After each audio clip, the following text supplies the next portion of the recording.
I was sitting at my desk in London, halfway through a marketing report, when an email popped up that made my blood run cold. The subject line read, "Thank you for selling us your beautiful condo." I stared at the screen, confused. The sender was someone named Richard Kowalski. I had never heard of him in my life. I opened the email with shaking hands. He was thanking me for the smooth transaction on my grandmother's beachfront condo in San Diego and mentioned how excited he and his wife were to retire there. My heart stopped. I immediately called my brother, Derek, who had power of attorney to manage the property while I was abroad. He didn't answer. I tried 5 more times. Nothing. Then I checked my bank account expecting to see proceeds from a rental. There was nothing. My stomach dropped. I pulled up the county property records online, and there it is. The condo was sold 3 months ago.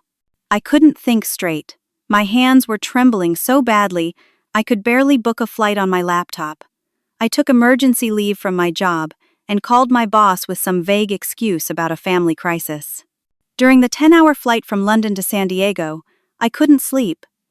I just kept staring out the window, remembering. My grandmother, Margaret, wasn't just my grandmother, she was my mother. Not biologically, but in every way that mattered. When my actual mother died in a car accident when I was 8 years old, Grandma Margaret stepped in without hesitation. She took Derek and me into her home, raised us, loved us, and gave us stability when our world had shattered. My father had left years before Mom died, so Grandma was all we had. The condo in San Diego was our safe haven. It was a modest 2-bedroom place just 3 blocks from the beach, nothing fancy, but it was filled with the best memories of my childhood. Summer days running through the waves, Grandma teaching me to bake her famous lemon bars in that tiny kitchen, sitting on the balcony watching sunsets while she told me stories about her own childhood. When I turned 25 and got the opportunity to work abroad in London, Grandma held my hands and said, "This place will always be yours, Rosie. When I'm gone, you take care of it. You make your own memories here." She passed away 2 years ago at 79. It was peaceful. She had been sick for about a year, and I flew home as often as I could, but my job made it difficult. Derek lived in San Diego, just 20 minutes from her, so he handled most of the day-to-day care. I always felt guilty about that. When she died, her will was clear. The condo went to me. Derek got her car and some savings, about $40,000. It seemed fair.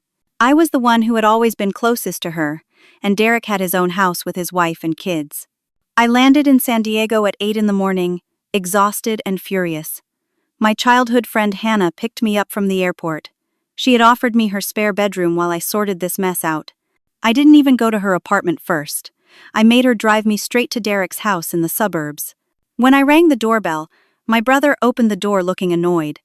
Derek is 4 years older than me, 36 now, with thinning brown hair and the beginnings of a beer belly. He was wearing a ratty t-shirt and sweatpants, even though it was almost 9 in the morning. "Rosie, what are you doing here?" he said flatly. "What am I doing here?" I pushed past him into the house. "You sold Grandma's condo? Without telling me?" He closed the door and crossed his arms. "Oh, that. Look, I was going to tell you." "When? After you spent all the money?" His face hardened. "I had to sell it, Rosie. There were urgent financial problems you didn't know about." "What problems?" I was practically shouting now. Derek walked into the kitchen and grabbed a folder from the counter. He shoved it at me. Medical bills. Grandma's final year was expensive, really expensive, and the condo needed repairs. Major repairs. Termite damage, foundation issues, mold in the walls. I had to deal with all of it while you were off, living your fancy life in London. I opened the folder with shaking hands. Inside were invoices, hospital bills, repair estimates. They totaled $73,000. I stared at the numbers, feeling my anger waver. Had I been wrong? Had I not understood how bad things were? "I sold it for $420,000, Derek continued. "Under market value, but I needed to move fast. After paying off all those debts, there's not much left, but I promise I'll send you your half once I finish sorting out the paperwork." I felt tears burning my eyes. "Why didn't you tell me about any of this?"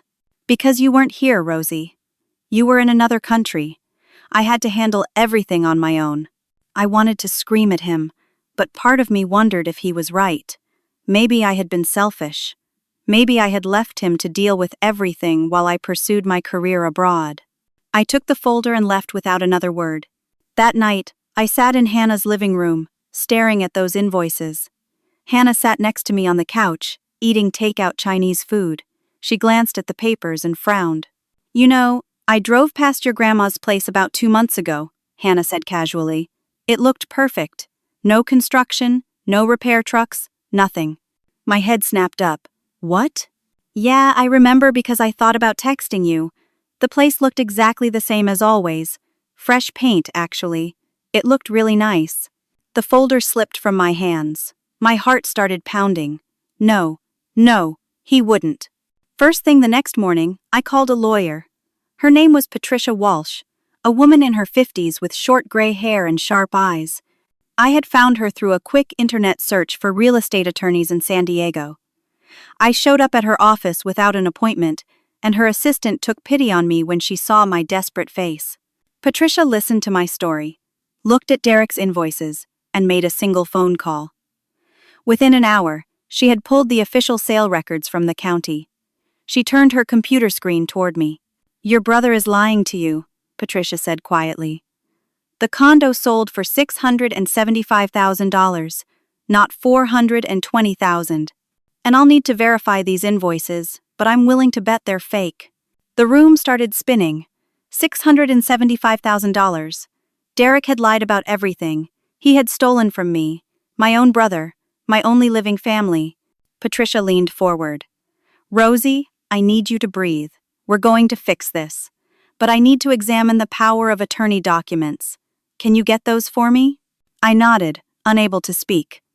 The betrayal was so complete, so total, that I couldn't process it. Derek hadn't made a mistake. He had deliberately stolen my inheritance, forged documents, created fake invoices, and lied to my face. And somewhere in the back of my mind, a cold voice whispered, "If he did this, what else is he capable of?" Patricia worked fast. Within 2 days, she had obtained copies of all the legal documents related to Grandma's estate. I sat in her office on a gray Wednesday morning while she spread papers across her desk like evidence at a crime scene. "I found the problem," Patricia said, tapping one document with her pen. "Your brother's power of attorney only covered property management, paying bills, handling repairs, managing rentals. It explicitly did not include the authority to sell assets. The sale was illegal." Hope surged through me for the first time in days. "So we can reverse it?" Patricia nodded slowly. "We can try. I'm going to file an emergency motion to freeze your brother's assets and reverse the sale. I'm also recommending we file criminal charges for fraud and forgery because your brother forged your signature on the sale documents." "Criminal charges," I repeated, "against my own brother. Rosie, he stole nearly $700,000 from you. That's not a family disagreement. That's a serious crime." I thought about Derek's 3 kids, my nieces and nephew, 7-year-old Emma, 5-year-old Jackson, and 3-year-old Sophie. What would happen to them if their father went to prison? But then I thought about Grandma, about her working 2 jobs to raise us, about her promising me that condo, about her trust that Derek would do right by both of us. "File everything," I said. Over the next week, I tried calling Derek dozens of times. He never answered. Then I made the mistake of checking his social media. There was a photo from 3 days ago. Derek standing next to a brand new black pickup truck, grinning like he had won the lottery. The caption read, "New ride. Dreams do come true." The truck looked expensive, really expensive. Then I scrolled further and found vacation photos. Derek and his wife Stephanie on a beach in Hawaii, fancy resort in the background. The photos were from last month. "He used my money," I whispered to Hannah that night. "He used my inheritance to buy a truck and take his family to Hawaii." Hannah put her arm around me. "Patricia's going to nail him, Rosie. He's not getting away with this." The emergency court hearing was scheduled for 2 weeks later. I thought it would be simple. The law was on my side. Derek had broken multiple laws. But nothing about this nightmare was going to be simple. The day before the hearing, Patricia called me with bad news. The new property owners, the Kowalskis, hired their own lawyer. They're fighting the reversal, but they didn't do anything wrong, I said, confused. Exactly. And that's the problem. They're what's called bona fide purchasers. They paid fair market value, they had no knowledge of any fraud, and they've already put $60,000 into renovations. Under California law, they're protected. Their attorney is arguing that any dispute is between you and your brother, not them. I felt sick. So what does that mean? It means this is going to be harder than I thought. The hearing took place in a bland courtroom that smelled like old wood and disappointment. The Kowalskis were there, a nice-looking retired couple in their late 60s. They looked at me with sympathy, but also fear. Their attorney, a sharp man in an expensive suit, argued passionately that his clients were innocent parties who should not be punished for someone else's crime. The judge, a tired-looking woman in her 50s, listened to both sides. Then she made her ruling. I find that the purchasers acted in good faith and are protected under California Civil Code. The sale stands. Miss Hart's remedy is against her brother, not the current property owners. The gavel came down. The condo was gone. Really, permanently gone. I walked out of that courtroom in a daze. Patricia caught up with me in the hallway. I know this isn't what you wanted to hear, but we can still sue your brother personally for the money. How long will that take? Years, maybe 2 or 3, and it's going to cost tens of thousands in legal fees. I felt like I was drowning. And what if Derek doesn't have the money anymore? Patricia hesitated. I've already hired a forensic accountant to trace your brother's finances. We should have preliminary results in a few days. Those few days felt like years. I couldn't sleep. I couldn't eat. I walked on the beach every morning, staring at the condo that should have been mine, watching the Kowalskis move furniture into my childhood home. They waved at me once, not knowing who I was. I didn't wave back. When Patricia finally called me with the forensic accountant's report, I knew from her voice it was bad. Rosie, you need to sit down for this. I'm already sitting, I lied. I was actually standing on the beach, phone pressed to my ear. Your brother spent or hid most of the money. He paid off $200,000 in gambling debts.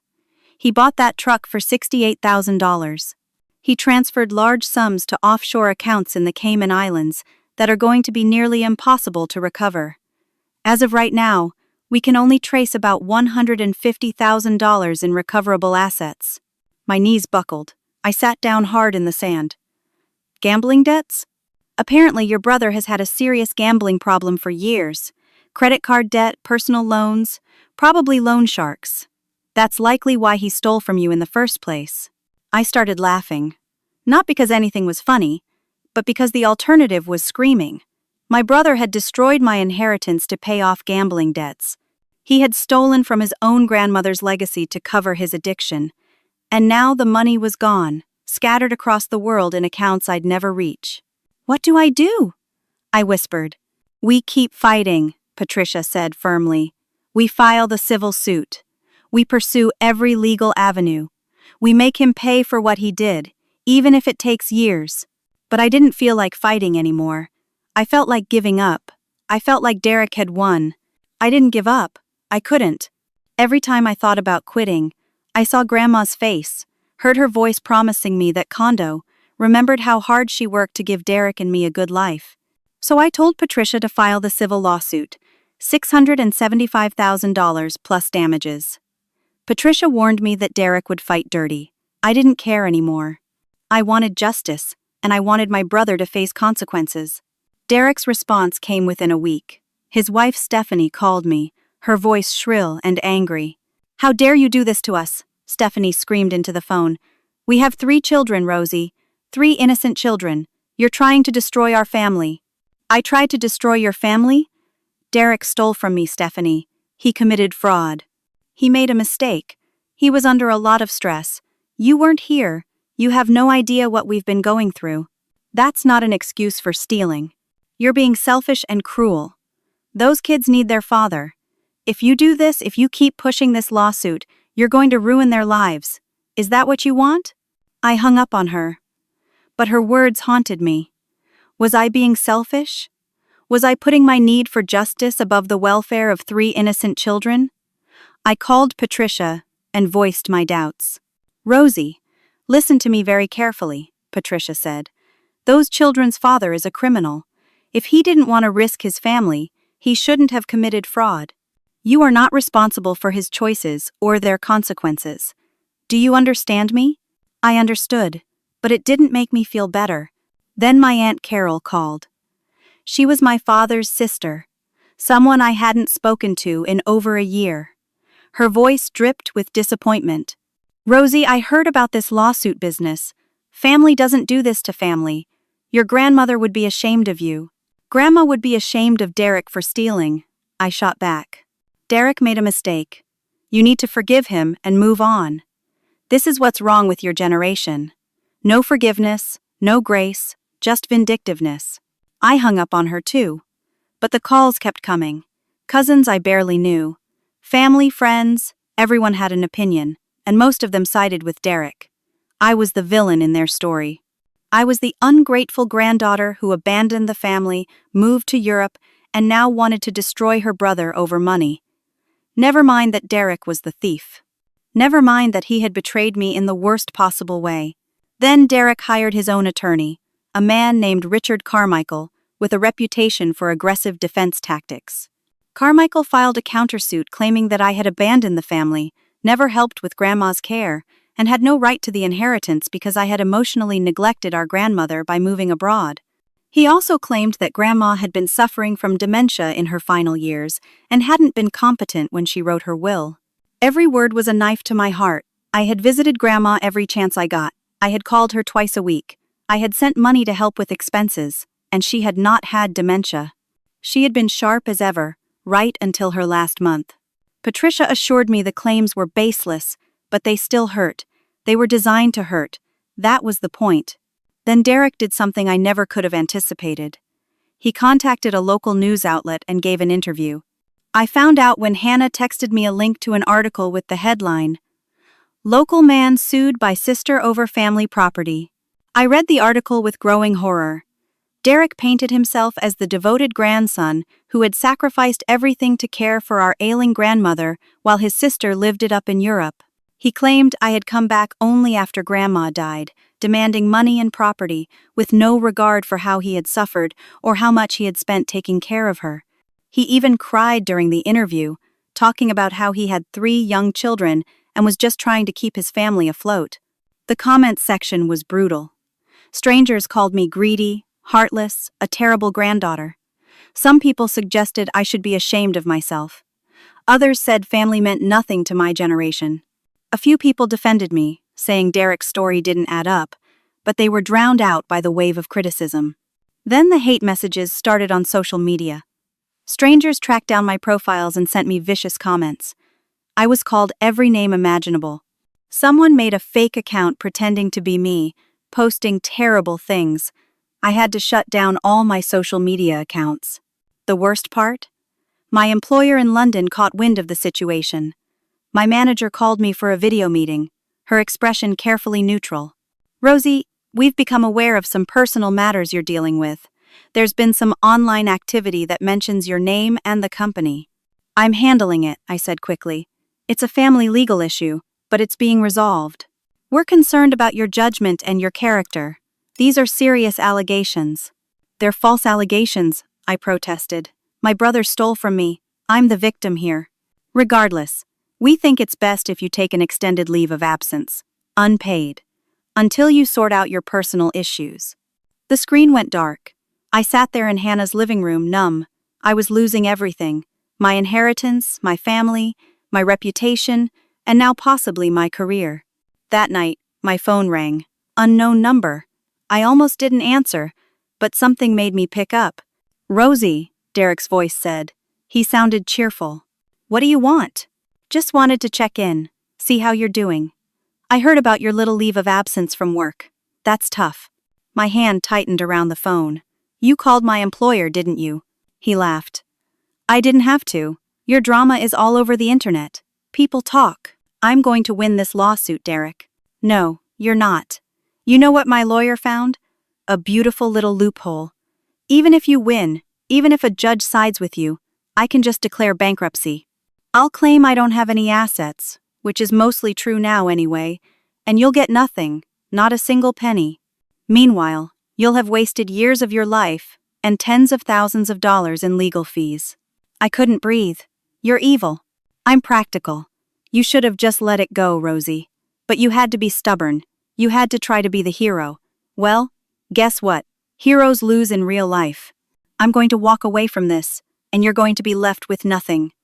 No condo, no money, no family, maybe no job. Was it worth it? Yes, I whispered, because at least I can look at myself in the mirror. Derek laughed again. Enjoy your moral high ground. I'm sure it'll keep you warm at night. He hung up. I threw my phone across the room and burst into tears. Hannah found me sobbing on the floor 20 minutes later. She held me while I cried, and I realized that Derek was right about one thing. I had lost everything. I spent the next week in a dark place. I barely left Hannah's apartment.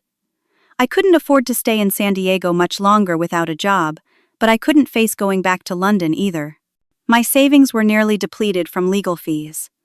Patricia had gently suggested that maybe we should consider settling. If Derek offered any amount, even a small one, maybe it was better to take it and move on, rather than spend years in court battles I might lose. I felt like a failure. I felt like I had let Grandma down. I spent hours looking at old photos of us together, and all I could think was that I had failed to protect her legacy. Then, on a Tuesday evening, I got a LinkedIn message from someone I didn't know. The name was Grace Sullivan. The message was short. I saw the news story about your brother. I need to talk to you. I was his business partner once. He did the same thing to me. Please call me. I stared at that message for a long time. Then, I called the number she provided. Grace Sullivan had a tired voice but a fierce energy. She suggested we meet at a coffee shop near the beach. I agreed, mostly because I had nothing left to lose. Grace was a woman in her early 40s with dark curly hair and sharp brown eyes. She ordered us both coffee, and then pulled out a thick folder. 3 years ago, your brother and I went into business together, Grace began. Real estate investment. We pooled our money, $200,000 from me, and started flipping houses. Derek handled the finances. I handled the renovations and sales. What happened? Grace's jaw tightened. 6 months in, I started noticing irregularities, money missing from accounts, expenses that didn't match up. When I confronted Derek, he had excuses for everything. Then one day, I went to check on one of our properties and found out Derek had already sold it without telling me. He pocketed the entire profit, $180,000, and forged my signature on the sale documents. My stomach dropped. That's exactly what he did to me. I sued him, spent 2 years in court. Derek declared bankruptcy, and I recovered almost nothing. $18,000 total. He destroyed me financially, and the legal system let him get away with it. I felt tears welling up. So why are you telling me this? Grace leaned forward. Because I've been documenting everything ever since. Every move he makes, every financial transaction I can track, every person he's defrauded. I've been waiting for someone else to go after him. Someone with the resources and determination to actually make him pay. I think that's you. She pushed the folder across the table. Inside were printouts of emails, bank statements, legal documents, notes written in Grace's precise handwriting. It was years of research, all focused on exposing my brother. I have proof that his bankruptcy was fraudulent, Grace said. He hid assets under his wife's name. He created shell companies. He's been running scams for years, Rosie. You're not his first victim, and if someone doesn't stop him, you won't be his last. I looked through the folder, my hands shaking. This is incredible, but I don't know if it's enough. That's why I'm offering to help. I'll testify. I'll share everything I have. I'll stand next to you in court and tell the world what he is. For the first time in weeks, I felt a flicker of hope. I took the folder to Patricia the next morning. Patricia spent 2 hours reviewing everything, making notes, occasionally muttering under her breath. Finally, she looked up at me. This is good, Patricia said. Really good.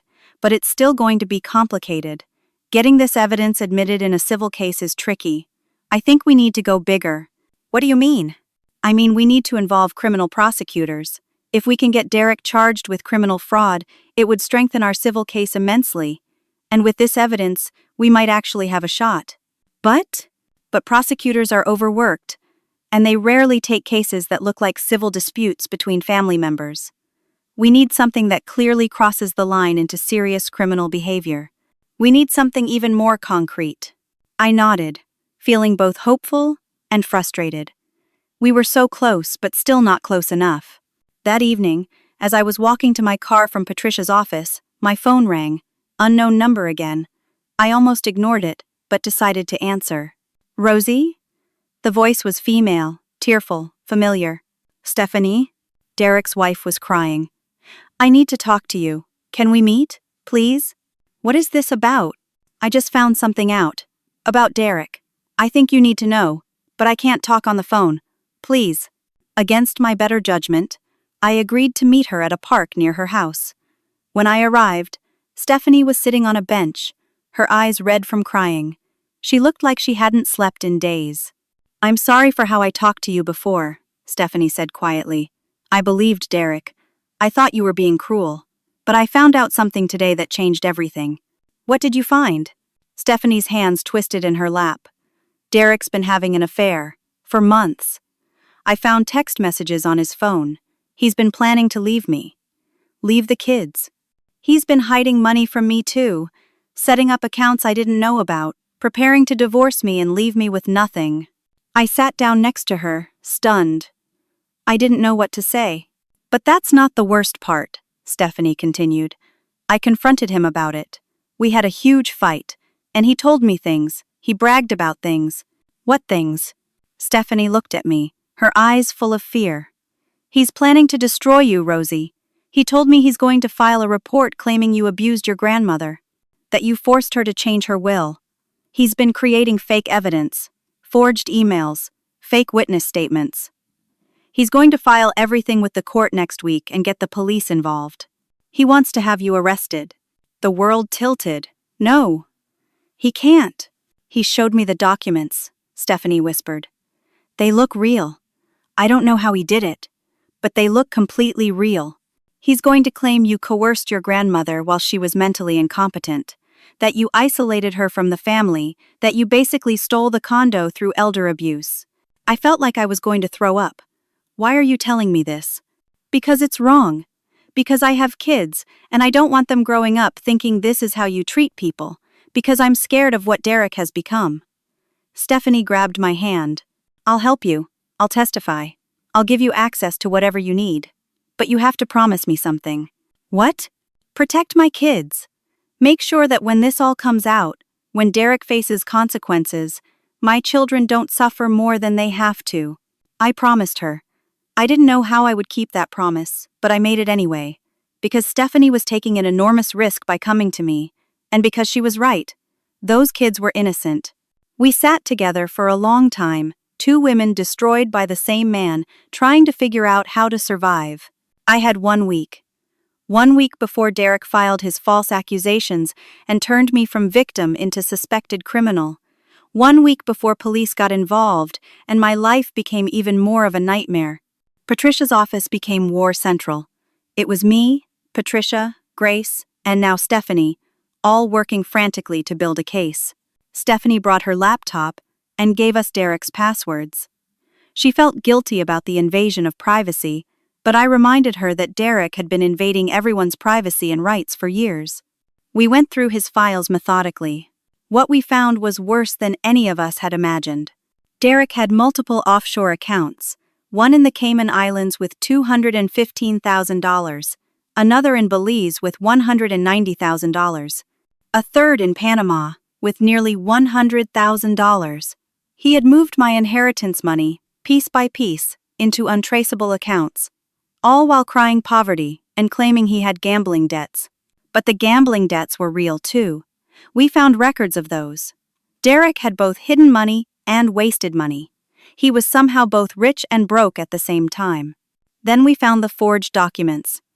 Derek had hired someone, a man named Tony Brenner, to create fake invoices, fake medical bills, even fake correspondence from doctors. There were emails between Derek and Tony discussing prices. $500 for a fake hospital invoice. $1,000 for fake repair estimates. It was all laid out in black and white. Patricia called in reinforcements. She knew a criminal defense attorney named Thomas Brennan who specialized in white-collar crime. Thomas came to the office that afternoon, reviewed everything, and whistled low. "This is good," Thomas said. "Really good. But to get prosecutors interested, we need to show a pattern. One fraud is a family dispute. Multiple frauds across multiple victims is a crime spree." Grace spoke up. "I'm a victim. I can prove it." Thomas nodded. "Good. But we need more. Rosie, do you know of anyone else your brother might have defrauded?" "I didn't." But Thomas and Grace started digging into Derek's financial history together. They made calls, searched public records, tracked down former business associates. Within 3 days, they had found 4 more victims. A man named Stephen Hughes, who had invested in a fake business venture with Derek and lost $50,000. A woman named Jennifer Park, who had hired Derek to manage her rental properties, and discovered he had been pocketing the rent money for 8 months, totaling $32,000.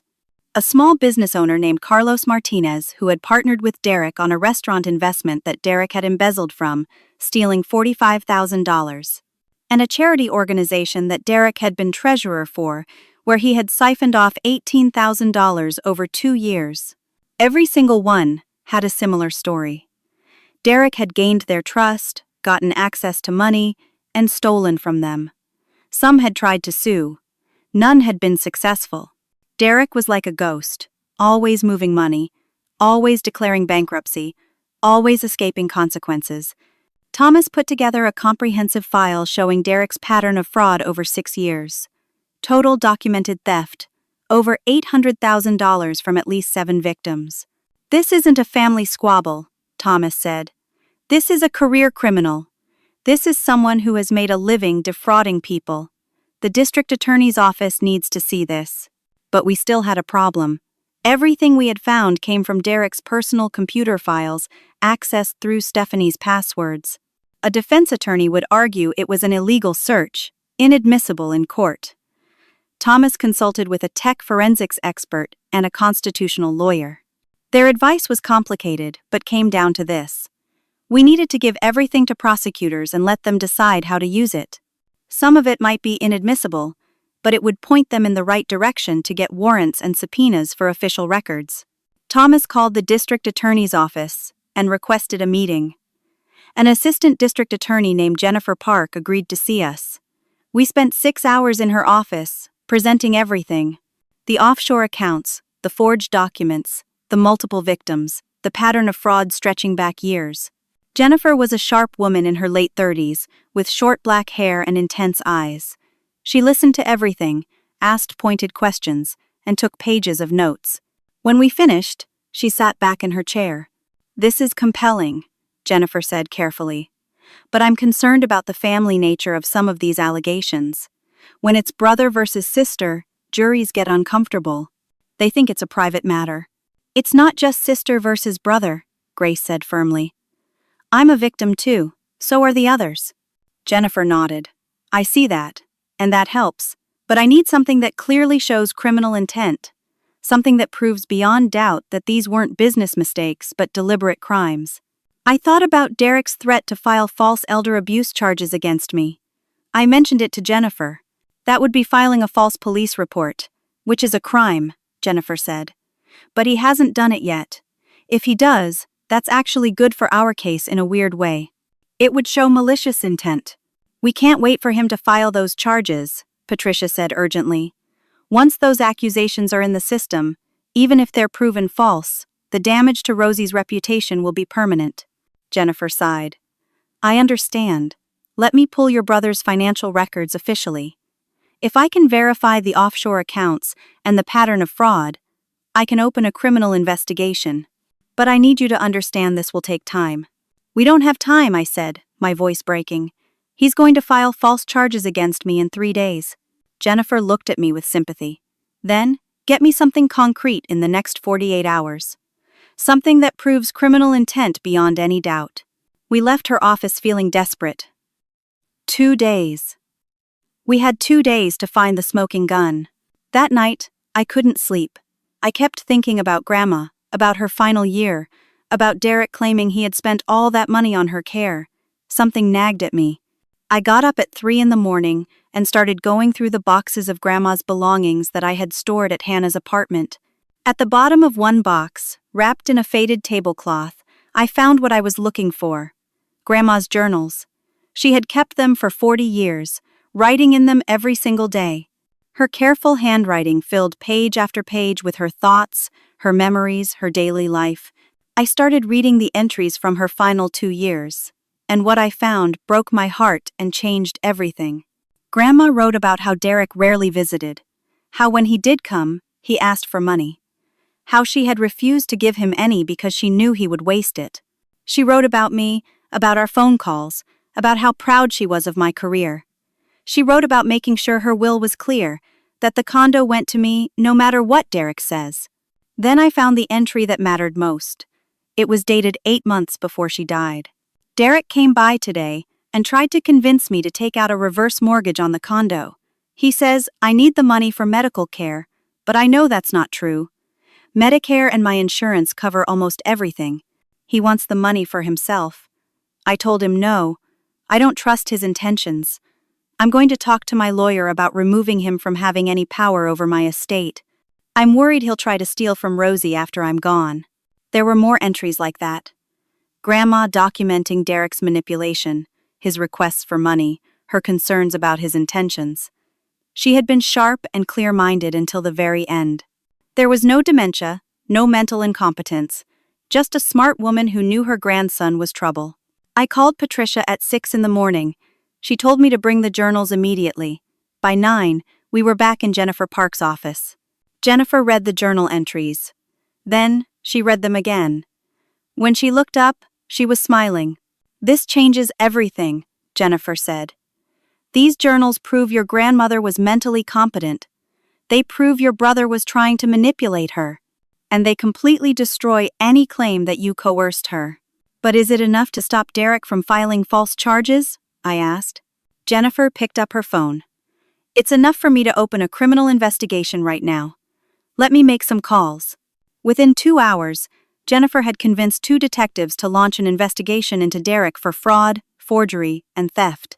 She also called the detective who had been copied on Derek's complaint about me and told him not to pursue it.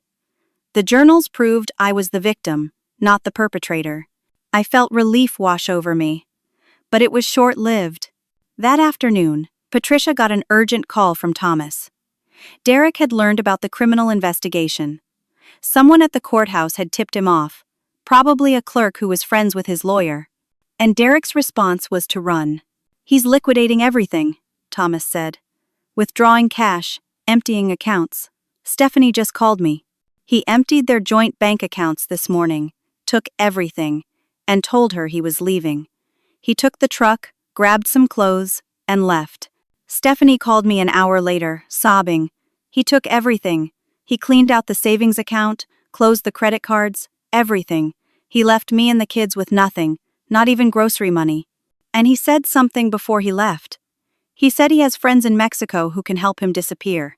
I felt my rage turn cold and focused. Derek was running. He was going to escape across the border and live off my stolen money while I had nothing. Patricia made frantic calls. Jennifer Park issued an arrest warrant, but it took time to process. By the time the police went to Derek's house, he was long gone. His truck was spotted on traffic cameras heading toward the Mexican border. The FBI got involved because Derek had moved money internationally. They started tracking his movements through credit card transactions and cell phone records. But Derek was smart. He ditched his cell phone at a gas station in Chula Vista, just north of the border. His last credit card transaction was at that same gas station. Then nothing. Derek vanished. Jennifer assured me they would find him, but I had my doubts. Mexico was a big country, and Derek had hundreds of thousands of dollars to disappear with. I had lost everything, and my brother was going to get away with it. I sat in Hannah's apartment that night, staring at the wall, feeling more hopeless than ever. We had been so close to justice, and Derek had slipped through our fingers. The next 72 hours were torture. Every time my phone rang, I hoped it was news about Derek. Usually it was just Patricia, with updates on legal paperwork. Jennifer Park kept me informed about the FBI's search, but there was no progress. Derek had gone dark. Stephanie was a mess. She had to move in with her parents because she couldn't afford the house anymore.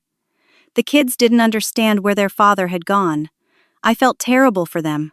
They were victims too, innocent casualties of Derek's greed and cowardice. Grace called me to offer support.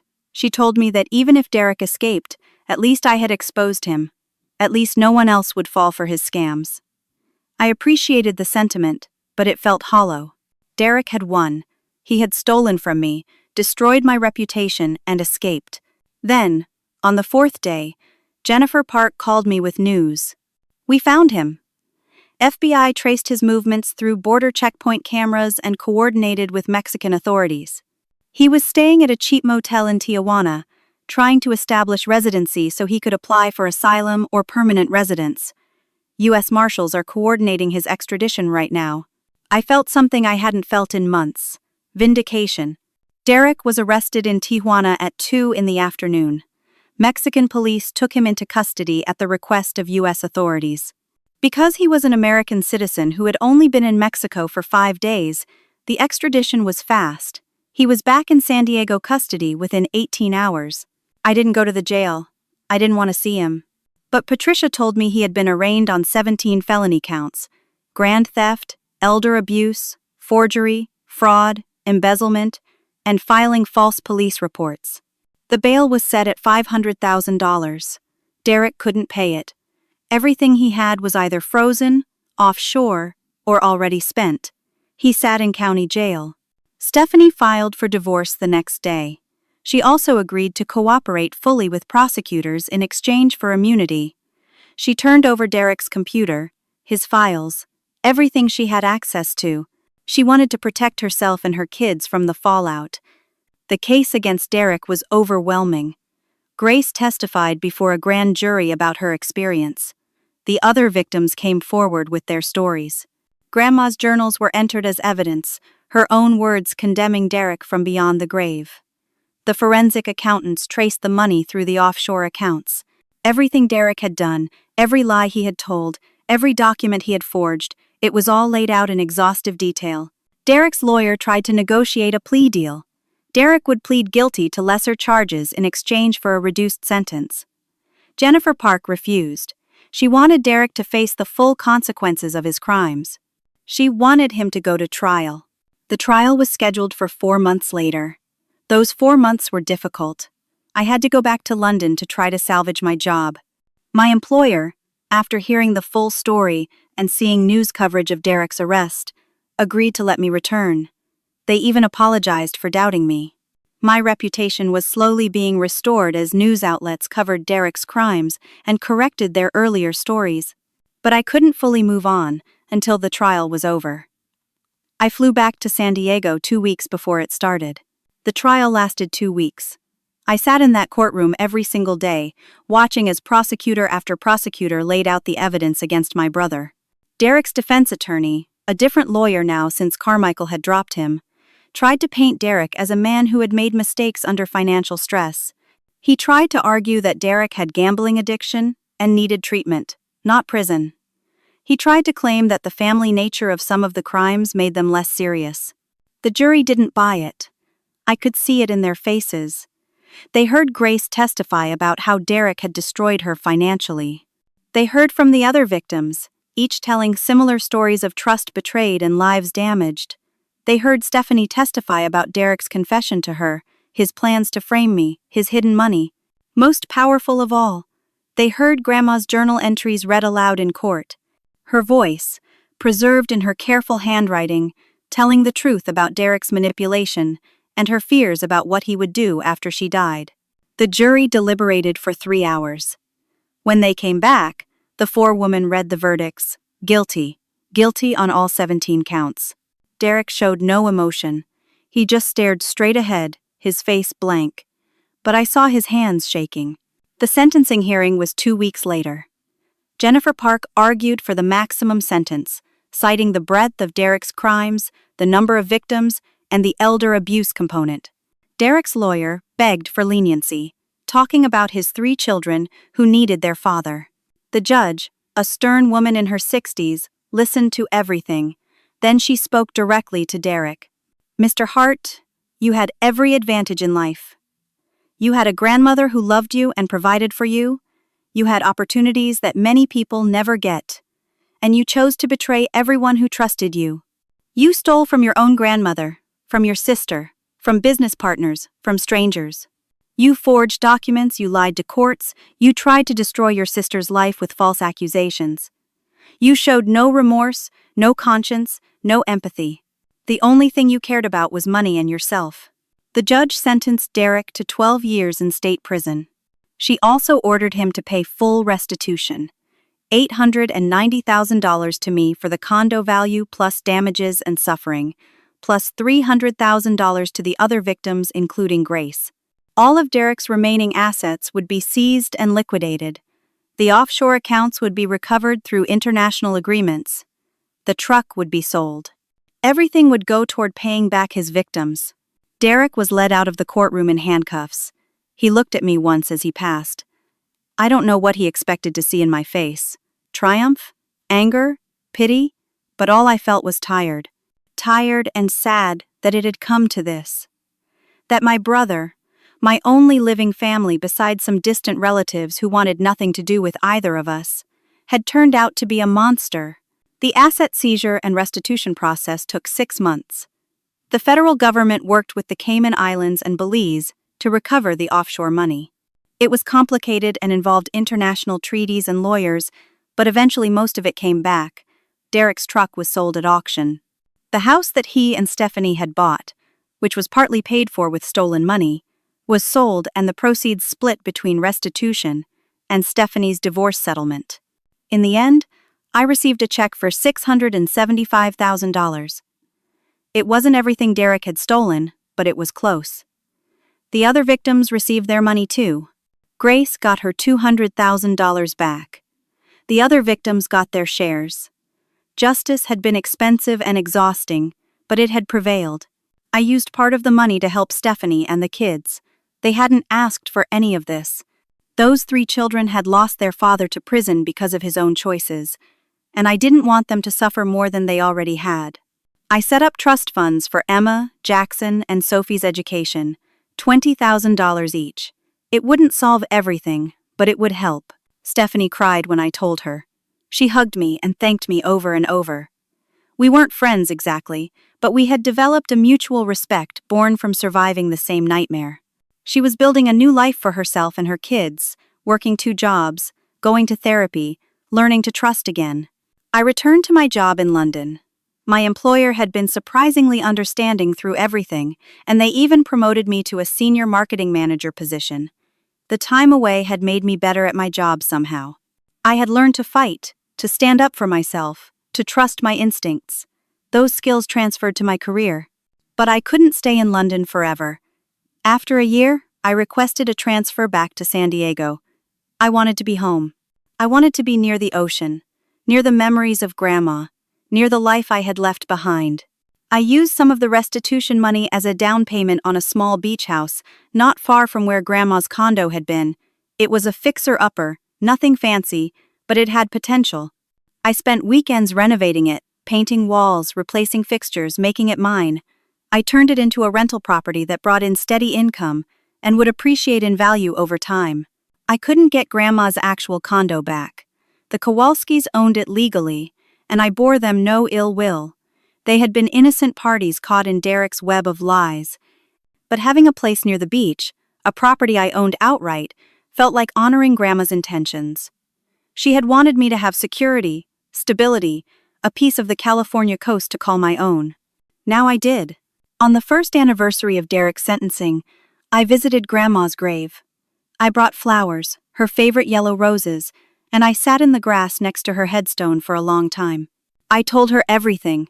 About the trial, about Derek going to prison, about getting the money back, about Stephanie and the kids, about my new house. about my life slowly rebuilding itself into something good. "I'm sorry it took so long," I whispered. "I'm sorry Derek did what he did. But I fought for you, Grandma. I fought for your memory and your legacy. And I won." The wind rustled through the trees, warm and gentle. I like to think it was her way of saying she knew, that she was proud. I used part of the money to establish a scholarship fund in Grandma's name at the local community college, the Margaret Hart Scholarship for Women in Business. It would help young women pursue education and careers, just like Grandma had helped me. It felt right. It felt like the best way to honor her memory. I also kept the journals, all 40 years of them. I read through them sometimes, hearing Grandma's voice in every word, learning things about her life I had never known. In one entry from 20 years ago, she wrote about resilience, about how life would knock you down, but what mattered was whether you got back up, about how the people who succeed aren't the ones who never face hardship, but the ones who refuse to stay defeated. She could have been writing about me, about this whole nightmare. I had been knocked down so many times I lost count. But I had gotten back up. Every single time. The biggest lesson I learned through all of this wasn't about money or property or even justice. It was about family. Real family. Derek was blood. We shared DNA, a childhood, a grandmother who loved us both. But he was never family. Family doesn't betray. Family doesn't steal. Family doesn't try to destroy you to cover up their own crimes. Hannah was family. She had opened her home to me, supported me through the darkest days, never doubted me for a second. Patricia was family. She had fought for me when I couldn't fight for myself. Grace was family. She had shared her own pain to help me heal mine. Even Stephanie, in the end, had chosen to do the right thing despite the cost to herself. Blood doesn't make family. Love, loyalty, and integrity make family. 6 months after I moved back to San Diego, Derek called me from prison. I almost didn't accept the call, but curiosity won. I wanted to hear what he had to say after everything. "Rosie," his voice said. He sounded different, older, tired. "I've been doing a lot of thinking." I waited, saying nothing. "I want to apologize. For everything. For what I did to you, to Grandma, to everyone. I was sick. I had a gambling problem, an addiction. I wasn't thinking clearly. I hurt everyone I loved. I destroyed my own life. And I know sorry doesn't fix anything, but I need you to know that I am sorry." I took a deep breath. "Do you remember what you said to me, when you called me to gloat? You said I would never see a penny. You said I would lose everything and you would walk away free. You laughed at me." "I was wrong," Derek said quietly. "I was so wrong about everything. You made a crucial mistake, Derek. You thought I would be weak. You thought I would give up. You thought I would accept injustice and move on because fighting back was too hard. You forgot that Grandma raised me to be strong. She taught me to stand up for what's right, no matter the cost. She taught me that integrity matters more than money, that truth matters more than convenience." Derek was silent for a long moment. Then he said, "Do you forgive me?" I thought about that question. I thought about Grandma, about the condo, about the year of hell Derek had put me through. I thought about his kids, about Stephanie, about all the victims. "I forgive you," I said finally, "not because you deserve it, but because holding on to hate and anger only hurts me. I forgive you for my own peace of mind, but I will never forget. And I hope these 12 years teach you something about consequences, about how your choices affect other people, about how you can't just take and take without eventually having to pay back what you owe." "Rosie, please," Derek started, but I interrupted him. "Goodbye, Derek. I hope you find a way to become a better person. I really do, but I'm done. We're done. Don't call me again." I hung up, and it felt like closing a door on the worst chapter of my life. Now, a year and a half after that nightmare began with a single email, I'm sitting on the porch of my beach house at sunset. I have a glass of lemonade, Grandma's old journal open in my lap, and I'm writing my own entry, starting my own record of days and thoughts and memories. The ocean is calm tonight. The sky is turning pink and orange. Seagulls call in the distance. And for the first time in a long time, I feel at peace. I feel whole. I feel like I'm finally home. Grandma's legacy wasn't the condo, it was the strength she gave me, the values she taught me, the fierce love she showed me every day of my childhood. That legacy can never be stolen. That legacy lives on in every choice I make, every stand I take, every person I help. Derek took my inheritance, but he couldn't take what really mattered. And in the end, I won. Not just in court, not just in getting the money back, but in refusing to let his evil break me, in choosing to stand up and fight, in learning that real family is chosen, not born, in discovering my own strength. Grandma would be proud. And that's all that matters. Have you ever had to stand up to someone you loved, even when it cost you everything? Have you ever learned the hard way that family isn't always about blood? I would love to hear your stories in the comments below. If this story resonated with you, please hit that like button. And if you believe in fighting for what's right no matter how hard it gets, consider subscribing to hear more stories like this one. Share this with someone who needs to hear that justice is possible, that standing up to bullies and thieves is worth it, even when the journey is painful. Thank you so much for listening to my story today. I hope it reminds you that you're stronger than you think, that truth eventually prevails, and that no matter how dark things get, there's always a way forward if you refuse to give up. Wishing you courage, peace, and the strength to stand up for yourself always. Take care.